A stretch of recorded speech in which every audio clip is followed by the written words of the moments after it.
এই এত সকাল সকাল দরজা নাড়াচ্ছে কে? ভাই আমি দুধওয়ালি, দুধ নিয়ে আসছি, দুধ নিয়ে যান। দাঁড়ান আসতেছি। তা কালকে দুধ দিয়ে যান নাই কেন? কালকে আমি অসুস্থ ছিলাম তো তাই দিতে পারি নাই। শরীর খারাপ ছিল ভালো কথা, গরুর দুধ দিতেন। এই কাঁচা বাজারে যাচ্ছি, কি কি লাগবে বলো। সব ধরনের সবজি আনবা, ফুলকপি দেখে শুনে আনবা, পোকা থাকে না জানি। কি করবা মানে? দেখে শুনে কিনবা। ফুলকপির মধ্যে পোকা লাগতা হ্যাঁ। পোকা সহ ফুলকপি তোরে রান্দা খাওয়াবো। हम इसका पति है, हमको सिर्फ फांसी का सजा चाहिए। এই বেটারা বিয়ে করে না পাইলাম সুখ, না পাইলাম শান্তি। কি বলো এইগুলা? আমি আমার নিজের থেকেও তোমাকে বেশি ভালোবাসি। তাই নাকি? তা কতটা ভালোবাসো শুনি? এতটাই ভালোবাসি যে তোমার জন্য জীবনও দিয়ে দিতে পারি। মরতে হবে না, পারলে আমার সারা জীবন সহ্য করে দেখাও। শীত শুরু হয়ে গেছে, এখনো কি তোমার বেড়ানো হলো না? দেখো ধৈর্যের কিন্তু একটা সীমা আছে।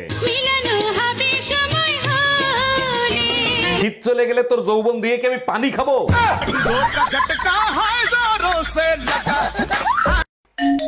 ঠাকুরপো, কখন থেকে তোমার ফোন বাজছে, ফোন ধরো না কেন? ভাবি আমি গোসল করতে ঢুকছি, তুমি একটু ফোনটা রিসিভ করো না। আমার সোনা বাবুটার গোসল করা কি হয়ে গেছে?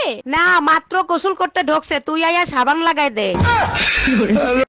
আরে ভাবি মন খারাপ কেন, কি হয়েছে? আপনার ভাই রাতে আমার পেটিকোট ছিঁড়ে ফেলাইছে। বলেন কি, তাই নাকি? তা কিভাবে ছিল? রাতে আপনার ভাই খাট থেকে পড়ে গেছিল। বুঝলাম না, খাট থেকে পরে কেমনে পেটি করছিল? অন্ধকারে লুঙ্গি থুয়ে পেটিকোট পরছিল। হ্যালো, শোনো না। হ্যাঁ জান বলো। জানো আজকে কি হয়েছে? কি হয়েছে জান? আমি দুপুরে ঘুমিয়েছিলাম, হ্যাঁ। বিড়াল এসে সব দুধ খেয়ে ফেলেছে। কেন তুমি দুপুর জামা পরে ঘুমাও নাই? বাড়া, আমি রান্নাঘরে কথা বলছিলাম, বোকাচোদা। ভাবি শুনছি ভাই নাকি থাইল্যান্ড যাবে। হ্যাঁ ঠিকই শুনছেন, আগামীকাল সকালে রওনা দেবে। ভাই একা একা থাইল্যান্ড যায়, আপনি সাথে যাইতে চাইতে পারেন না? যাই, কিন্তু আপনার ভাই বলে যখন হোটেলে কেউ খাইতে যায় তখন কি কেউ খাবার সাথে নিয়ে যায়? ও আচ্ছা। এই সকাল থেকে ওয়াইফাই আসে আর যায়, মনে হয় লুজ কন্টাক্ট হয়ে গেছে। সেটা আমারে বলতেছো কেন? ওয়াইফাই অফিসে ফোন দাও। অনেকবার চেষ্টা করছি কিন্তু ফোন বন্ধ আসে। তা ফোন বন্ধ থাকলে আমি কি করতে পারি? তুমি এক কাজ করো, স্যাটেলাইটে জুড়ে একটা নাড়া দিয়ে আসো। অরুণ ভাই, বিবাহিত দিনকাল কেমন কাটতেছে আপনার? আর ভাবি বললেন না, শখ করে এটা বিয়ে করছিলাম, যা ভাবছিলাম তা পাইলাম না। বলেন কি? তা কি ভাবছিলেন আর কি পাইলেন না? ভাবছিলাম ঘরে ঢোকার সাথে সাথে বউ বলবে আগে খাইতে দেবো না দরজা দেবো। এই শোনো, ক্লাস 9-এ সুন্দর একটা কবিতা ছিল, সেই কবিতার কথা না আমার মনে আসতিছে না, তোমার কি মনে আছে? আরে একটা না, দুইটা সুন্দর কবিতা ছিল। একটার গাল গোলাপের মতো সুন্দর ছিল, আর একটার চোখ পাগল করে দিত। আমি বইয়ের কবিতার কথা বলছি। শুনছি তুমি নাকি ভবিষ্যৎ দেখতে পারো। ভবিষ্যৎ দেখার ওস্তাদ আমি। আমার ভবিষ্যৎ দেখে বলো তো। চলো লিটনের ফ্ল্যাটে। আমি জানি তুমি কি করবা। দেখছো ভবিষ্যৎ? শয়তান একটা। এই কি হয়েছে তোমার, এমন করতেছো কেন? আমি না প্রেগনেন্ট, আব্বা জানলে আমারে মাইরেই ফেলাবে। তোমার সাথে সে আমারে বিয়ে দেছে, শুনলে খুশি হবে, মারবে কেন? তুমি না আমার বাপের চিনোই না, একবার কলেজে পড়ার সময় আমি প্রেগনেন্ট হয়েছিলাম, আমাকে বান্ধে পিটাইছে।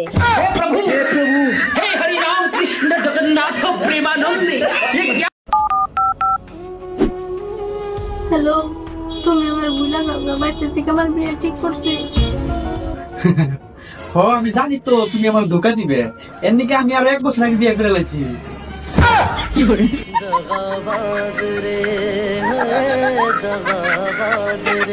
অরুণ ভাই, শুনছি আপনি নাকি ভালো হাত দেখতে পারেন। জি ঠিকই শুনছেন, হাত দেন, আমি আপনার ভবিষ্যৎ বলে দিচ্ছি। না ভাইয়া, আমার হাত দেখাবো না, আমার হাজবেন্ডের হাত দেখাবো। ও আচ্ছা, হাজবেন্ডের ভবিষ্যৎ জানবেন? আরে না, আপনি শুধু অতীতটা বলে দেবেন, ভবিষ্যৎটা আমি ঠিক করে দেবো।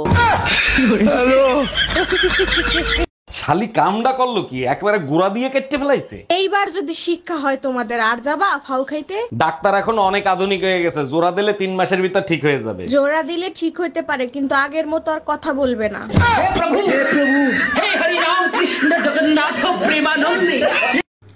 যদি না থাকে নসিবে, ফ্রিজে থাকলেও পচিবে, তাই নসিবে না থাকলে ফ্রিজে রাখলেও কিন্তু পচে যাবে, তাই অযথা চেষ্টা করে লাভ নেই।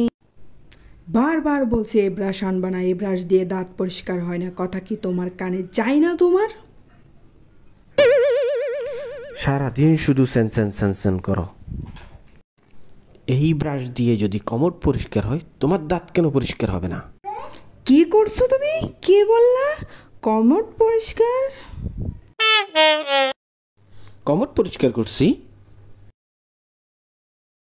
হ্যাঁ, জানো পাশের বাড়ির ভাবির ভুলে যাওয়ার রোগ হইছে। এর জন্যই আমার এত বড় একটা সর্বনাশ হয়েছে। ভুলে যাওয়ার রোগ ভাবির হইছে, তোমার সর্বনাশ হলো কি করে? ভুলে যাওয়ার রোগ হয়েছে ভালো কথা, তাই বলে সোফায় শুই রেখে ভুলে যাবে? তাই তুমি ভাবির সোফায় কি করতে গেছিলা?